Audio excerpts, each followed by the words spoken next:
1947. The fade of the Great Depression was kindling for the so-called Golden Age of Hollywood. What woman didn't dream of her name in lights and her face on the silver screen? This golden era gave birth to one of the most notorious unsolved cases in Los Angeles history. On January 15, 1947, the body of Elizabeth Short, an aspiring actress, was found sliced in half in Leimert Park, Los Angeles. Elizabeth's life began in Boston, where she was one of 5 daughters to Cleo and Phoebe May Short. After losing his business to the stock market crash of 1929, her father parked his car on a bridge and vanished from his family's lives for years. It was largely assumed that he had committed suicide. Their mother took up work as a bookkeeper to support her children, and they did not learn of his status until they received a letter sometime later stating that he was alive and well, living in California. Elizabeth bounced about the country until she ended up in California at the age of 19, intent to live with her father.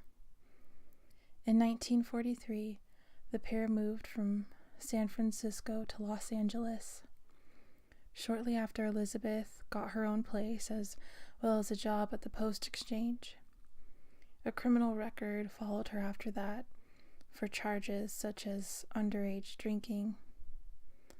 Elizabeth continued to bounce around the United States, and after her Air Force fiancé died in a crash, Elizabeth returned to Los Angeles in July of 1946. On the morning of January 15, 1947, her nude body was discovered in a vacant lot on the west side of South Norton Avenue, between Coliseum and West 39th Street. Betty Bersinger, who was out walking her 3-year-old daughter at around 10 in the morning, discovered Elizabeth's body. At first, Betty thought it was merely a discarded store mannequin, but to her horror, she soon realized that it was a corpse and immediately went to a nearby house to call the police.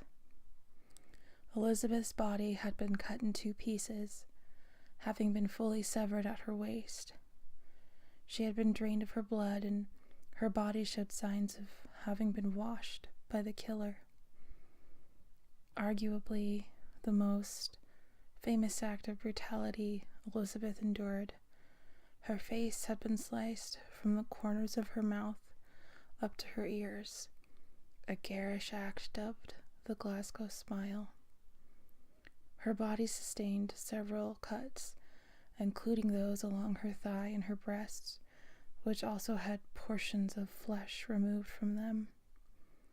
The lower portion of her body had been positioned a few feet away from her torso, with her intestines tucked neatly underneath her. Her body had been clearly posed. Her elbows were bent at sharp right angles, and her legs were crudely spread apart. Near to where her body had been posed, detectives working on the case discovered a bag of cement filled with watery blood, as well as a solitary heel print amongst the tracks.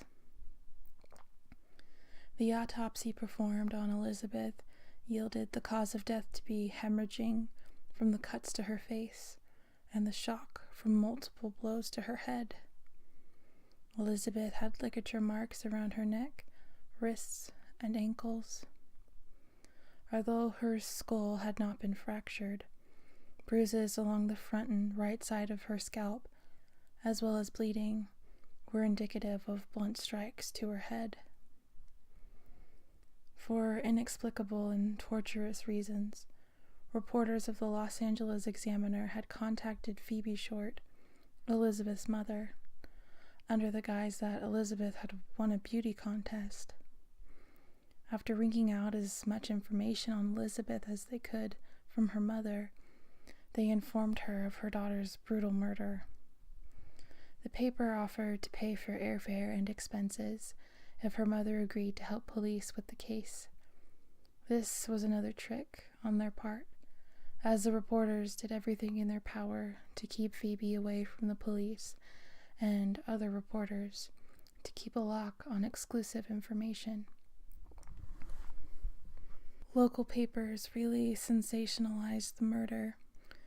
They wrote of Elizabeth's attire before her murder, commenting on the tight and sheerness of it. It was from these papers that the moniker, the Black Dahlia, was born. False confessions poured in, with over 50 men and women confessing to be the killer. On January 23rd, 1947, a person who claimed to be the killer contacted the Los Angeles Examiner. They expressed concern that the media attention was going off course, and they offered to send in personal items belonging to Elizabeth. The following day, the news outfit received a package that contained Elizabeth's birth certificate, some business cards and photographs, as well as names written on random scraps of paper, and finally an address book with the name Mark Hansen embossed on its cover. This caused Hansen to become an immediate suspect, although ultimately no one was charged. The only witness to the crime reported seeing a black sedan near the scene of the crime, near the time of the murder, but they could offer police little else, and the lead wound up nowhere.